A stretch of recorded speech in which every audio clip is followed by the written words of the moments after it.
የአገዛዙ ጥምር ጦር በቆቦ ከተማ የተኩስ ሩምታ በመክፈት ንጹሃንን መግደሉ ሲሰማ ህዝብ በከፍተኛ ቁጣ የአጸፋ ምላሽ በመስጠት ላይ መሆኑ ታውቋል። በሌላ በኩል ኤርትራ ስልታዊ የጦር መሳሪያዎቿን ወደ ድንበር አካባቢ ማስጠጋቷ ወታደራዊ ውጥረቱን ከፍ አድርጎታል።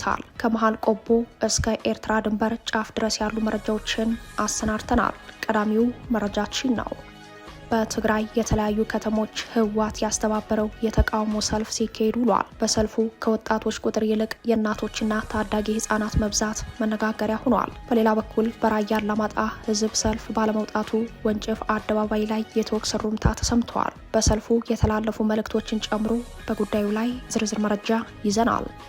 የብልጽግናው አለቃ አብይ አህመድ ከኢሳያስ መንግስት ጋር ከፍተኛ ውዝግብ ውስጥ ወዳለችው አዘርባጃን ተጉዘዋል። የጉዟቸው ዓላማ ከጦር መሳሪያ ግዥ ጋር ተያይዟል። ሰውየው በቀጠናው የውክልና ጦርነትን በማዋለድና የሀያላኑን ፍክክር ሜዳ በማስፋት በኩል ከቀዳሚዎቹ ተርታ ተመድበዋል። ይህም ሌላኛው መረጃችን ነው። ብልጽግና ድሮንን እንደ እጅ ቦምብ እየተጠቀመ ስለመሆኑ ተከታታይ መረጃዎች በመውጣት ላይ ናቸው። የድሮን ማዕበል በአማራ ክልል የተለያዩ አካባቢዎች እየዘነበ ስለመሆኑ፣ ሲቪሎች ላይ ኢላማ ያደረጉ ድሮኖች በስፋትና በብዛት በክልሉ ስለመሰማራታቸው የተመለከተውን መረጃ አብራችሁን ስትዘልቁ ትሰሙታላችሁ። ሰላም ጤና ስጥልን ውድ የጣና ቲቪ ተከታታይ ቤተሰቦቻችን፣ አብራችሁን ስትቆዩ እነዚህንና ሌሎች ዝርዝር መረጃዎችን ታደምጣላችሁ። የጣቢያችን የሰዓቱ ዜና መረጃና ዜና ትንታኔዎቻችን እንሆ ተጀምረዋል። እስከ መጨረሻው አብራችሁ እንድትቆዩ አክብሮታዊ ግብዣችን ነው።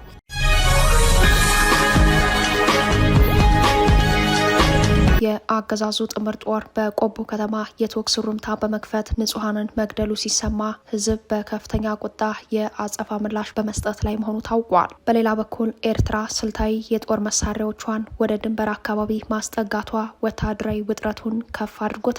የብልጽግና ጥምር ጦር በመባል የሚጠሩት ሚሊሻና አድማ ብተና በህዝባቸው ላይ ተከታታይነት ያለው የጦር ወንጀል በመፈጸም ላይ ባሉበት በዚህ ጊዜ በቆቦ ከተማ ሰኞ ገበያ ላይ የአገዛዙ ሚሊሻ አባላት በከፈቱት የተኩስ ሩምታ የሁለት ንጹሃን ህይወት ማለፉ ተሰምተዋል። ሌሎች ንጹሃን ቀላልና ከባድ ቁስለኛ ሆነው ወደ ሕክምና ቦታ መወሰዳቸውን የጣና ዘጋቢ ከአካባቢው ምንጮች አረጋግጠዋል። እስካሁን ባለው ሁለት ንጹሃኖች ህይወታቸው ማለፉ ሲታወቅ በርካቶች መቁሰላቸውን ያረጋገጠው ዘጋቢያችን ግድያው የከተማውን ህዝብ እንዳስቆጣ ገልጸዋል። የሚሊሻ አባላቱ ተኩሱን የከፈቱት በሰኞ ገበያ ውስጥ አትክልት ተራ ላይ መሆኑን፣ ረብሻና ግርግሩ ተባብሶ መቀጠሉን ያስረዳው ዘጋቢያችን ህዝቡም እስከ መቼ እናልቃለን በሚል አጸፋዊ እርምጃ መውሰድ ጀምሯል ሲል ገልጸዋል። ይህንን ተከትሎ ቁጥራቸው በውል ያልታወቀ የሚሊሻ አባላት ሞትና ቁስለኛ መሆናቸውን በዘገባው አመላክተዋል። በሚሊሻ አባላቱ ተመተው ህይወታቸው ያለፈ ንጹሃኖች አስክሬን እስከ እኩለ ቀን 6 ሰዓት ድረስ በገበያው መሃል እንደወደቀ መሆኑን የአካባቢው ነዋሪዎች ገልጸዋል። ህዝቡም በተገደለብን ልክ እጥፍ ድርብ የሚሊሻ አባል ካልገደልን የንጹሃኑን አስክሬን አናነሳም በሚል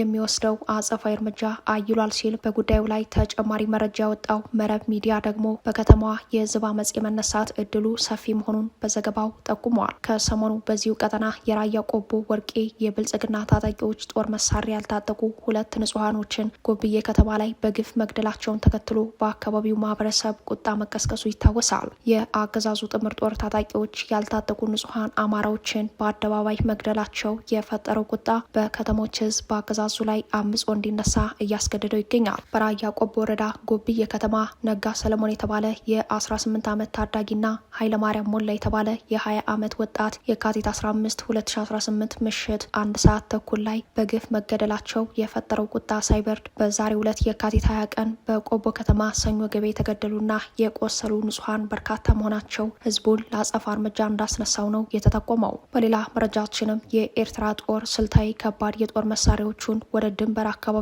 ማንቀሳቀሱ መነጋገሪያ ወታደራዊ ውጥረቱን አባብሶታል። የኤርትራ ጦር የመካከለኛና ረጅም ርቀት ሚሳኤልና ሮኬቶችን ነው ወደ ኢትዮጵያ ድንበር አቅጣጫ ማንቀሳቀሱ የተሰማው። በብልጽግናው አገዛዝ የመወረር ስጋት አለብኝ የሚል ግምገማ ያለው የኤርትራ መንግስት ራስን ለመከላከል ላለው የጦርነት ዝግጅት በድንበር አካባቢ በርከት ያለ ሰራዊት ማስፈሩ፣ ከዚህም አልፎ በትግራይ አካባቢዎች ጦሩን እንዳስገባ ይነገራል። ስልታዊ ከባድ መሳሪያዎች ወደ ድንበር አካባቢ መንቀሳቀሳቸው ግን ወታደራዊ ውጥረቱን የበለጠ እንደሚያባብሰው ነው የተገመተው። ከሰሞኑ ክሪቲካል ትሬትስ የተሰኘው ድረገጽ ይዞት ባስነበበው ትንታኔው ላይ የብልጽግና መከላከያ ሰራዊት 500,000 ተዋጊዎች መያዙን ሲያመላክት የኤርትራ ሰራዊት ደግሞ ወደ ወደ 300 ሺህ የሚጠጉ ወታደሮች እንዳሉ ጠቅሷል። ትንታኔው ጦርነቱ በቀጣይ ወር ሊፈነዳ ይችላል ያለበት መረጃ አየር ላይ በዋለበት ሰሞን የኤርትራ ጦር ስልታዊ ከባድ የጦር መሳሪያዎቹን ወደ ድንበር አካባቢ ማስጠጋቱ ወታደራዊ ውጥረቱ ወደ ግንባር ጦርነት የማምራት እድል እንዳለው ሌላኛው ማሳያ ሆኖ ቀርበዋል።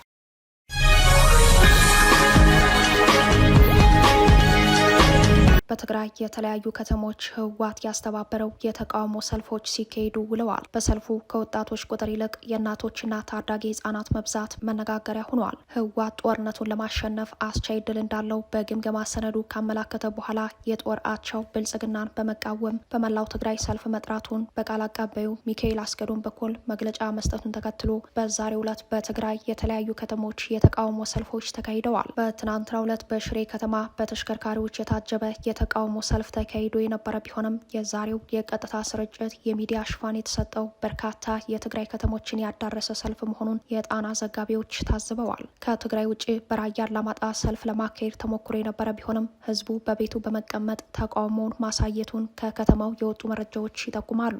አንድ የከተማው ነዋሪ ለጣና ተባባሪ ዘጋቢዎች ባደረሱት መረጃ ላይ የአላማጣ ከተማ ህዝብ ሰልፍ አልወጣ ሲላቸው ታጣቂዎቹ ወንጭፍ አደባባይ አካባቢ ላይ ሆነው ጥይት ወደ ላይ ተኩሰዋል ማለታቸውን ተመልክተናል።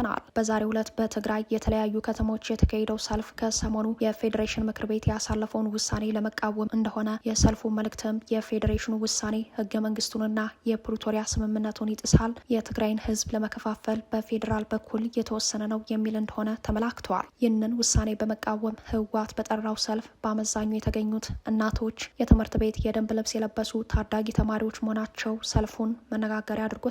ህወሓት ሰልፉን የጠራው ዘመቻ መክት ላለው ለመጨረሻው ጦርነት ከፍተኛ ዝግጅት ባደረገበት ጊዜ መሆኑ ለሰልፉ ትኩረት የተሰጠው ቢሆንም የወጣቶችና ጎልማሶች ቁጥር አነስተኛ መሆኑ በሰልፉ ላይ የታዩት እናቶችና ታዳጊዎች ከመኖሪያ ቤታቸውና ከትምህርት ገበታቸው ታፍሰው የመጡ አስመስሏቸዋል። በሰልፉ ላይ የክልሉ የመንግስት ሰራተኞች፣ እርዳታ የሚቀበሉ በሸማቾች ማህበራት የተደራጁና በተለያዩ ማህበራት የታቀፉ ሰዎች እንደተሳተፉ ቢታወቅም ሰልፉ የብልጽግናው አገዛዝ በመሀል ሀገር ከሚያደርጋቸው አስገዳጅ የድጋፍና ተቃውሞ ሰልፎች ተለይቶ የሚታይ አልሆነም። በሰልፉ ላይ ከተላለፉ መልእክቶች አንዱ የትግራይና አማራ ህዝቦች ወዳጅነት በጄኖሳይደሮች ሴራ አይናጋም የሚል ይገኝበታል። ሆኖም ህወሓት ይህንን ሰልፍ ያደራጀው ዘመቻ መክት ላለው ለመጨረሻው ጦርነት ከፍተኛ ዝግጅት ባደረገበት ጊዜ መሆኑ፣ ቀጣዩ ጦርነትም የአማራ ታሪካዊ ርስቶችን ለመብረር የሚደረግ መሆኑ የነገሩን ምጸት የጎላ አድርጎታል የሚሉ የሰልፉ ተቺዎች የትግራይ ህዝብ ከአማራ ወንድሙ ጋር በፍቅር ለመኖር ከህወሓት አስተሳሰብ መሻገር የመጀመሪያው እርምጃ እንደሆነ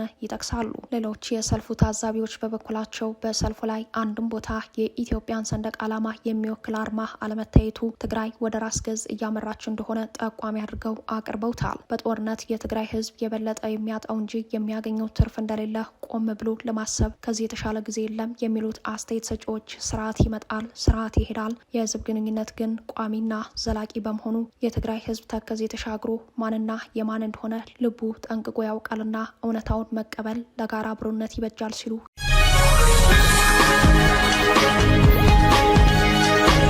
የብልጽግናው አለቃ አብይ አህመድ ከኢሳያስ መንግስት ጋር ከፍተኛ ውዝግብ ውስጥ ወዳለችው አዘርባጃን ተጉዘዋል። የጉዟቸው ዓላማ ከጦር መሳሪያ ግዢ ጋር ተያይዟል። ሰውየው በቀጠናው የውክልና ጦርነትን በማዋለድና የሀያላኑን ፉክክር ሜዳ በማስፋት በኩል ከቀዳሚዎቹ ተርታ ተመድበዋል። የብልጽግናው አለቃ አብይ አህመድ ከአስመራው መንግስት ጋር ከፍተኛ ውዝግብ ውስጥ ወዳለችው አዘርባጃን መጓዛቸው መነጋገሪያ ሆኗል። የአብይ የአዘርባጃን ጉዞ ዓላማ ከድሮን ግዢ ጋር የተያያዘ መሆኑን የዲፕሎማቲክ ምንጮች ጠቁመዋል። ኤርትራ የባህር ክልሌን ያለ ፍቃድ ጥሰዋል ያለቻቸውን የአዘርባጃን መርከቦች በቁጥጥር ስር አውላ ምርመራ መጀመሯን ተከትሎ ግልጽ የዲፕሎማሲ ቅራኔ መፈጠሩ ይታወሳል። ሌሎች የመረጃ ምንጮች በበኩላቸው በኤርትራ መንግስት የተያዙ 3 የአዘርባጃን መርከቦች የብልጽግናን የጦር መሳሪያ ጭነው በጉዞ ላይ እያሉ መረጃው በትክክል ተደርሶበት እንደሆነ፣ ይህም በአዘርባጃንና በኤርትራ መንግስት መካከል ብቻ ሳይሆን የብልጽግናውን አገዛዝ የጋበዘ ቅራኔ እንደተፈጠረ ያስታውሳል። የኤርትራ መንግስት ከወራት እስር በኋላ የሶስቱን መርከብ 18 ሰራተኞችን ከስር እንደለቀቀች በመቀጠልም ከአዘርባጃን ጋር ንግግሮች መጀመራቸው ይታወሳል። ይህ ክስተት ባለፈው ዓመት ጥር 2017 የተፈጠረ ሲሆን ከአንድ ዓመት በኋላ ወደ አዘርባጃን ያቀኑት ጠቅላይ ሚኒስትር አብይ አህመድ የጉዟቸው ዓላማ ከጦር መሳሪያ ግዢ ጋር ተያይዟል። በጦር መሳሪያ ምርቷ የምትታወቀው በምስራቅ አውሮፓና በምዕራብ እስያ መካከል የምትገኘው አዘርባጃን የብልጽግና ባለስልጣናት ደጋግመው ተመላልሰውባታል። ያመላክታል። አዘርባይጃን፣ ሩሲያ፣ ዳግስታን፣ ጆርጂያ፣ አርሜኒያ፣ ቱርክና ኢራን ድንበር የሚያጋሯት የቀድሞ ሶቪየት ህብረት አባል የሆነች ሀገር ስትሆን ሀገሪቱ በምስራቅ አውሮፓ በጦር መሳሪያ ምርት ከጦር መሳሪያ ግዥ ጋር በተያያዘ ማዕቀብ ለተጣለባቸው ሀገራት በሶስተኛ ወገን በማድረስ ጭምር ስሟ ይነሳል። ከቀድሞዋ ሶቪየት ህብረት ጋር ከነበራት ታሪክ ጋር በተያያዘ በመከላከያ ኢንዱስትሪዋ ላይ በሰፊው እየሰራች የምትገኘው አዘርባይጃን በተለይም ከውጊያ ድሮኖች ጀምሮ እስከ አጭርና የረጅም ርቀት ሮኬት ተተኳሾች ድረስ በማምረት ትታወቃለች።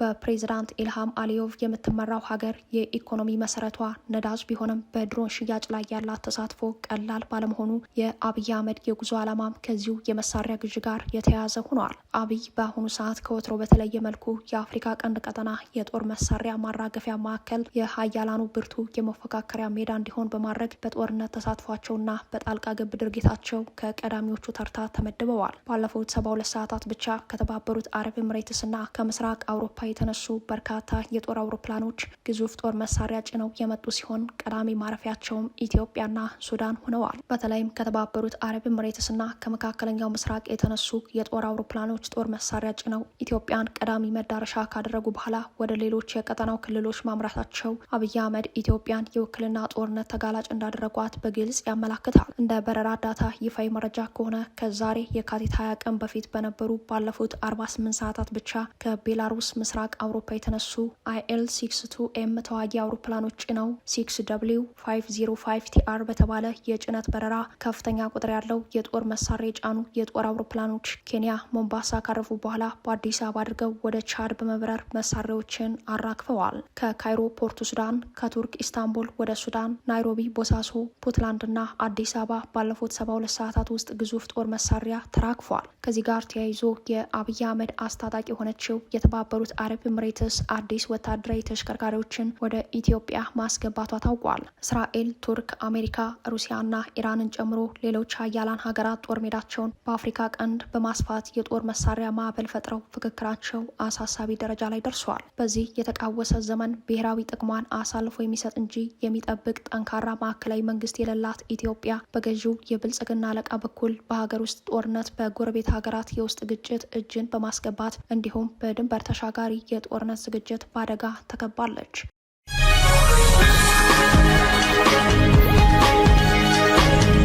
ብልጽግና ድሮንን እንደ እጅ ቦምብ እየተጠቀመ ነው። አሁን በዚህ ሰዓት የድሮን ማዕበል በአማራ ክልል የተለያዩ አካባቢዎች እያዘነበ ነው። ሲቪሎች ላይ ኢላማ ያደረጉ ድሮኖች በስፋትና በብዛት በክልሉ ተሰማርተዋል። ጦሩ በበርካታ ሽንፈቶች የኃይል ሚዛኑ ተዛብቶ ወደ ሙሉ አየር ኃይል ውጊያ ገብተዋል። ይህንን ያለው እንግሊዛዊው ጋዜጠኛ ማርቲን ፕላውት ነው። ጋዜጠኛው የብልጽግናው አገዛዝ በአማራ ሕዝብ ላይ በድሮን የሚፈጽመውን ተከታታይ የጦር ወንጀል በተመለከተ ባጋለጠበት መረጃው አገዛዙ በብዙ የአማራ ታሪካዊ ከተሞች ላይ የሚፈጽመውን ከፍተኛ የድሮን ድብደባ የእጅ ቦምብን እንደመጠቀም ያለ እንደሆነ መጠኑን አስረድተዋል። ሁኔታውን ሲገልጸው አገዛዙ በአማራ ሲቪሎች ላይ ድሮንን እንደ እጅ ቦምብ በመጠቀም የድሮን ማዕበል እያዘነበ ነው በሚል አውድ ነው። ይህም የአገዛዙን የጦር ወንጀል ጥግ ያሳየ ነው ተብሏል። ጋዜጠኛው የአገዛዙን ወታደሮች በአውደ ውጊያ ተከታታይ ሽንፈት ካስተናገዱ በኋላ የኃይል ሚዛን መዛባት እንደገጠማቸው አመላክተዋል። አገዛዙ በምድር በእግረኛ ሰራዊት ያጣውን ድል በአየር ለማግኘት በሚል ስሌት ወደ ሙሉ የአየር ኃይል ውጊያ እየተሸጋገረ መሆኑን የጠቆመው ጋዜጠኛው በምስል አስደግፎ በኤክስ ገጹ ላይ ባስነበበው ጽሑፍ በአማራ ክልል የተለያዩ አካባቢዎች በሲቪሎች ላይ ኢላማ ያደረጉ ስትራቴጂካዊ ድሮኖችን በማሰማራት ጥቃቶች የቀጠሉ መሆኑን ነው ያስረዳው። ይህ በእንዲህ እንዳለም በባህር ዳር ዙሪያ ባሉ ከተሞች የእግረኛው ሰራዊት ክፉኛ የተመታበት የብልጽግናው አገዛዝ በአውደ ውጊያ የገጠመውን የኃይል መዛባት በአየር ኃይል ውጊያ ለመመለስ ከፍተኛ የድሮን ስምሪት አድርጎ ጥቃት በመፈጸም ላይ ባለበት በዚህ ወቅት በአቸፈር ወረዳ ጎለን በሚባል ቦታ በፈጸመው የድሮን ድብደባ ንጹሐን መገደላቸው ተሰምተዋል። ከሟቾች ውስጥ አንድ ካህንና 3 ሴቶች እንደሚገኙበት በመረጃው ላይ ተመላክተዋል። ለባህር ዳር ከተማ ስትራቴጂካዊ ጠቀሜታ ያላቸው የጣና ዙሪያ ከተሞች በፋኖ ኃይሎች ተከታታይ ማጥቃት መያዛቸውን ተከትሎ ባህር ዳር በፋኖ ኃይሎች ቀለበት ውስጥ በመግባቷ አገዛዙ ከፍተኛ የኃይል ስምሪት አድርጓል። በዚህም በሚሊዮኖች ዶላር የሚያወጣበትን የአየር ድብደባ መፈጸሙን እንደቀጠለ ነው። ይኸው የአየር ድብደባ ትላንት የካቲት 18 እና የካቲት 19 ቀን በተከታታይ ቀናት በሌሊትና በቀን በጃዊና ቋራ ቀጠናዎች መፈጸሙን የጠቆሙት የአካባቢው ምንጮች ሞተረኛ ወጣቶችን ጭምር ኢላማ ውስጥ ያስገባ የአየር ድብደባ መፈጸሙ ልዩ ክስተት ነው ሲሉ ሁኔታውን አስረድተዋል። አንድ የድሮን ተተኳሽ ሚሳኤል ከ70 እስከ 90 ሺህ ዶላር የሚገመት የግዥ ተመን ያለው ያለው ሲሆን ብልጽግና ሴቶች፣ ህጻናትና አዛውንቶችን ከውጊያ ጋር ምንም አይነት ግንኙነት የሌላቸውን ወጣቶችና የህዝብ መሰረተ ልማቶችን ጭምር ለማጥቃት የሚያወጣው ወጪ ለአማራ ህዝብ ያለውን ጥላቻ የሚያሳይ ሆኖ ይታያል።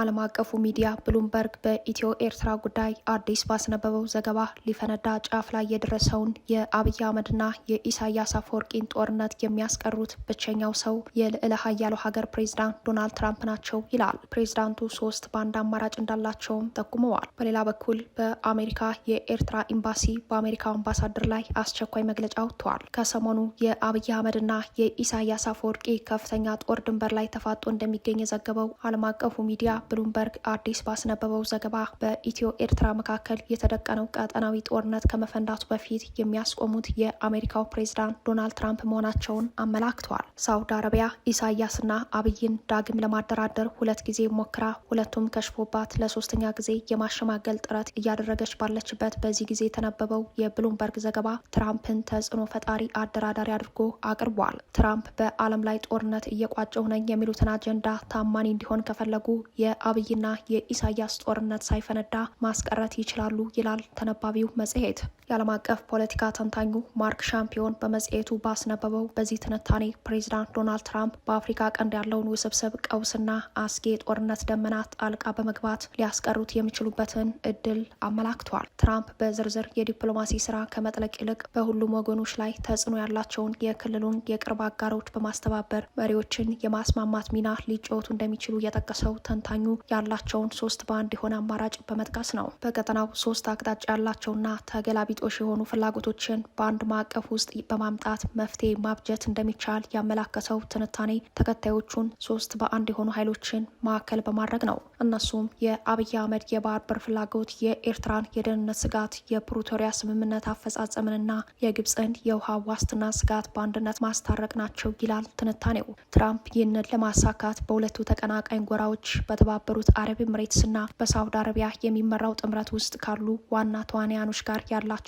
ጠንካራ ግንኙነትና ተጽዕኖ በመጠቀም የኢሳያስና የአብይ ጦርነትን ማስቀረት እንደሚቻል ትንታኔው ይመክራል። በአፍሪካ ቀንድ ጣልቃ መግባት ለትራምፕ የሚሰጠው የፖለቲካ ትርፍ አነስተኛ ቢሆንም የትግራይ ተወላጆች ክርስቲያን መሆን ግን በትራምፕ ደጋፊዎች ዘንድ ለጉዳዩ ትኩረት እንዲሰጠው ተጨማሪ ምክንያት ሊሆን ይችላል ብለዋል። የሆነው ሆኖ የአሜሪካው ፕሬዚዳንት ዶናልድ ትራምፕ በሁለተኛው የስልጣን ዘመናቸው 8 ጦርነቶችን በዓለም ላይ ማስቆማቸውን በተደጋጋሚ ሲናገሩ ቢደመጡም የተአማኒነት ጥያቄ መነሳቱን ያስታወሰው ዘገባው መታመን ከፈለጉ የአብይና የኢሳያስ ቀጠናዊ ጦርነትን ያስቀሩ ሲል ደምድመዋል። ይህ በእንዲህ እንዳለም በአሜሪካ የኤርትራ ኤምባሲ ከቀድሞው የአሜሪካ የውጭ ጉዳይ ሚኒስተር የአፍሪካ ረዳት ሚኒስተር ቲቦር ናጊ ጋር በተያያዘ አስቸኳይ መግለጫ ወጥተዋል። አምባሳደሩ ባለፈው ሳምንት አቫላንቼ በተባለ ጆርናል ላይ የአፍሪካን ቀንድ ጂኦ ፖለቲካ በተመለከተ ያስነበቡት ጽሑፍ ኤርትራን ክፉኛ ማበሳጨቱ በዚያው በአሜሪካ የሚገኘው የኤርትራ ኤምባሲ ያወጣው መግለጫ ያመላክታል።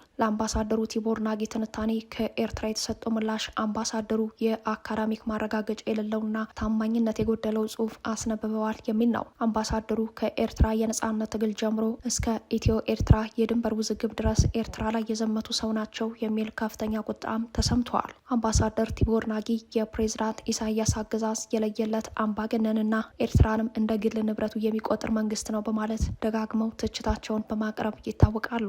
የኤርትራ መንግስት አምባሳደር ቲቦር ናጊን በአፍሪካ ቀንድ ኤርትራን ብቻ ሳይሆን ከሱዳን እስከ ሶማሊያም አፍራሽ ሚናን እየተጫወቱ ቆይተው አሁን ደግሞ የአብይ አህመድ አገዛዝን እንደሚደግፉ በመጥቀስ ከሷል።